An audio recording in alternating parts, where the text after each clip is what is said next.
like I'm Arafat. Bamboo lit, I roll it like Cheech and Chong, always ready to scrap. I fuck with my sneakers on. Ain't nobody flyer, God strike me, I'm a liar. In case you ain't get the wire, I can forward you a slug like a CC on a text. Bullock spinning like some new BBs on the Lex. I be everywhere, Harlem, you can catch me at the fish. What is up, guys? Welcome to another episode of Maximilian Must Know. This is going to be another video in my perfume sort of making series. Today we're going to explore 5 synthetic materials I think new perfumers should add to their collection fast, like sort of right away. And because last month, if you remember, we did 5 naturals. These are synthetics. These are going to be cheaper. And even if you're not an at-home perfumer, these are still 5 materials I think anyone who's a fragrance reviewer or anyone who's super into fragrance should have, just to know what they smelled like, because all 5 of these are widely used in the fragrances we enjoy. I would go so far as to say all 5 of these are probably an 80 to 90% of the fragrances that we wear. So let's get right into it. The first and most important material that I recommend you have is this guy, and it's ISO Super. And I'm sure you guys know the stats on this. You know, it makes up over 50% of fragrances like Fahrenheit and Terre de Hermes and Encre Noir. There's a lot of it I've heard even in Jubilation 25. ISO Super is in almost every men's popular fragrance, and with good reason. It's really, really good. Obviously, it is the entire makeup of Eccentric Molecules Molecule 01. It is just really, it sort of accentuates other notes. On its own, it sort of smells like a fresh, woody aroma. But when it really works its magic is when it's used in concert with natural materials or just other materials. And the best way I could tell you to sort of, try that for yourself is to, get some bergamot and rose and mix it with essential oil and spray it on your skin on one hand. And then on the other hand, add some ISO Super to that bergamot and rose and spray it on the other hand, and you're going to see that the bergamot and rose are going to smell better. They're probably going to last longer, and they're probably going to project better. It's just a great base for you to lay other materials on top of. And I don't think every fragrance needs it, but I think a lot of fragrances are much better served with it in there. Even if you're not using 50%, even if you're just putting a touch of it in there, it really helps to smooth and round things out, especially for someone who's starting making fragrances and you're not going to be very good at it. This can sort of save a lot of your really early creations and make it more wearable. Now, it's funny because I was really using a lot of ISO Super and everything I was making, and then I came across this material called Sylvamber, and I'm not really sure yet the differences, but to me Sylvamber smells better, and it smells like a stronger material. They're very closely related, but it almost smells like ISO Super on steroids. So I would get ISO Super, but I would definitely check out Sylvamber as well. And then I've heard Timber Silk is like an improved ISO Super. So you definitely want to be aware of those sorts of materials. And ISO Super should definitely be one of the first things you get your hands on. The second thing I would recommend is this guy, and this is called Hettie Own. And a lot of people think Hettie Own is, I'm just smelling it raw now. A lot of people, very faint smell, guys. A lot of people think Hettie Own is the most widely used aroma chemical in perfumery. I don't know if that's true, obviously. It can help in doses as low as 1% or as high as 50%. And to me, what it smells like, very light, sort of milky jasmine smell that's very, very faint. It's much more faint to me than ISO Super, but it sort of works in the same way as ISO Super. And it's really good, right? So I would do that same experiment with Hettie Own that I recommended with ISO Super, and then what I would do is I would mix that bergamot and that rose or whatever natural notes you want, but keep it simple with alcohol, Perfumer's alcohol, add both ISO and Hettie Own, and then you really start to see a fragrance build, right? The more sort of these amplifiers you use, the better your creation's going to smell, the more depth it's going to have, and the more well-rounded it's going to be. I try to, and I'd say 70% of what I've made so far, there's Hettie Own and ISO Super in, and when I don't use them, I'm kind of just wanting to smell the fragrance without it, right? And then when I add it, it just always smells better. So I really like the way ISO Super smells on its own. I'm not in love with the way that Hettie Own smells on its own, but it's sort of like salt and pepper. You really don't notice it till it's not there. No one's going to go, salt and pepper is amazing. I love salt and pepper. Well, I know a lot of people like salt. I actually prefer pepper to salt, but you need them to make a dish good. You need to really season anything before you cook it. So I would get some Hettie Own. Again, both of these guys, very cheap. I think 15 ml. Are these 15 or 30? Yeah, these are 30. Okay, so I think these are like $9, maybe 12. Just really, really cheap. And I dilute everything, so 30 ml, I dilute those down 10%. So it's really like 300 ml of either material you have to play with for pennies, basically, on the ml. The next material is, I think you have to get some sort of musk. Musks obviously are the base of almost every fragrance. They provide more than just some seasoning. They're really just like a real fundamental part of what you want your fragrance to dry down to, a base note. And there are so many different types of musk. I had no idea how many musks there are. There's galaxolide, ethylene brassylate, exaltalide, haveltalide, tonalide, muscarome, Animalis 1745, ambretolide, shangri-lide, tonquitone. There's just so many. There's fruity musks. There's really dirty musks. Tonquitone to me smells like cages at the zoo, and I love it. There's really clean musks. There's musks that are very, very faint. There's musks that smell like pears. There's musks that smell like ambretseed. The one that's my favorite so far, I really break it down to dirty and clean. And my favorite dirty one is Tonquitone. I don't know how many people are really going to like dirty musks. I think a lot of people are going to like clean musks more. And the one I'd recommend you guys get your hands on is this guy. And this is called ambretolide. And what ambretolide smells like to me, to be honest with you, is if you've ever smelled white musk for men by The Body Shop, which to me is honestly one of the best musk fragrances of all time. I just wish it lasted a little bit longer. That's exactly what ambretolide smells like. It smells exactly like white musk for The Body Shop. I almost am convinced that's really the main note in white musk for men in The Body Shop. And just to give you an example, something like Tonquitone or Animalis 1745, which isn't really a musk, it's sort of more a base that a perfume company makes, but what those sort of smell like is Kiehl's musk. If you ever smelled that, it's more dirty. It's a more dirty musk, and I really like both, but gotta get a musk in your basic synthetic collection.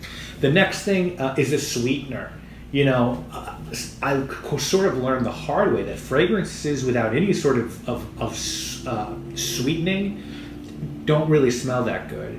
The same way that a cocktail is defined as water, spirit, bitters, and sugars, you need a sweetening in a good fragrance to balance some other things out. Whether you want the fragrance to be overly sweet or not is up to you, obviously. But if you add no sort of sweetening at all, unless you really want that, the fragrance is going to be really dry. And for the most part, unless you're really good at blending and you're overcompensating with other materials, it's gonna be pretty hard to wear. So I really enjoy natural sweeteners, like tonka being absolute, and vanilla bean absolute, but those are pretty cost prohibitive. Vanilla bean absolute, I don't know if you guys know about this, but the price has gone through the roof, which is fucking up a lot of indie perfumers. Hans Henley's talked about it extensively.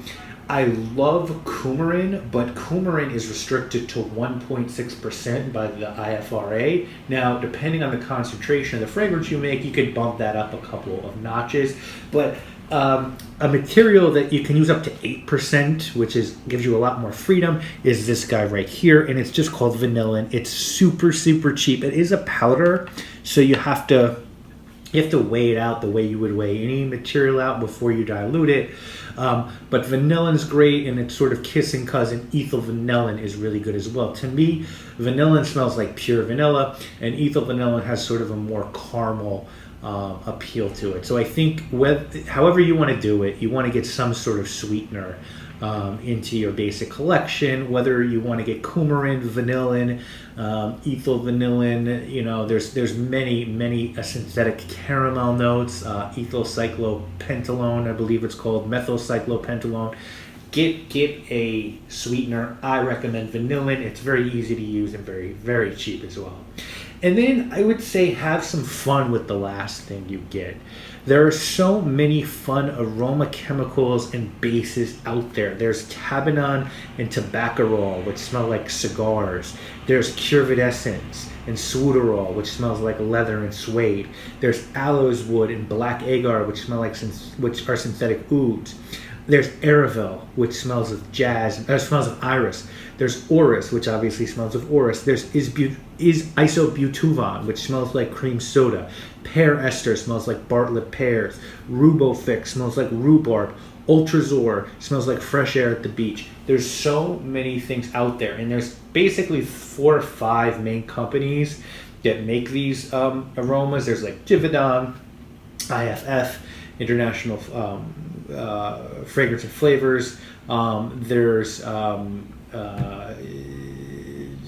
Robert Tett, Firmenich. There's all these wonderful makers of these materials, and all of them have specialties, which is awesome. Now, there's good news and bad news about that. The good news is there's so many, such a wide array of materials out there.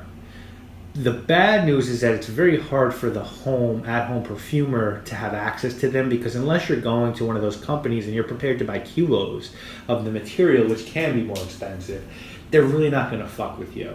So you kind of got to go to the middlemen who are like, Perfumer's Apprentice and Perfume Supply House and creating perfume. You're going to pay a little bit more, and you're not going to be able to get as wide of access as you would if you were just able to speak to a rep from Robert Tett.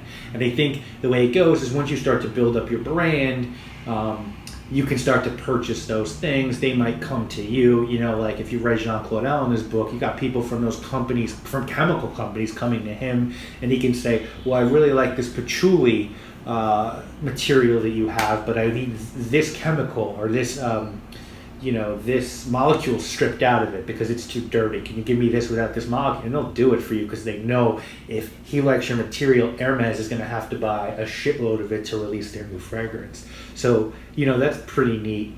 I kind of veered off there a little bit, but so I would definitely have some fun and get something fun. But one thing I'd really think about getting early in the game is this guy, and this is a synthetic oak moss from Givaudan. It needs to be heated because it sort of crystallizes when it's too warm. You have to heat it to make it pourable. But real oak moss, I have Oak Moss Absolute.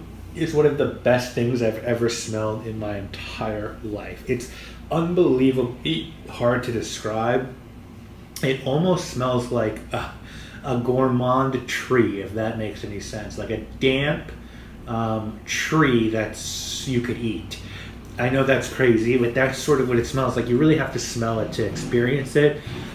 You can use, I don't have it in front of me, but I think you can use 0.6% of real oak moss in your formulation. It could even be less than that, or it might be a little bit more. But obviously that's unbelievably prohibitive. And that, I'm sure many of you guys already know, I don't even have to say it. When that restriction came to pass, that really fucked up the fragrance industry. And a lot of big houses either had to reformulate or drop the fragrance from their line. Because that's how important their oak moss was to them.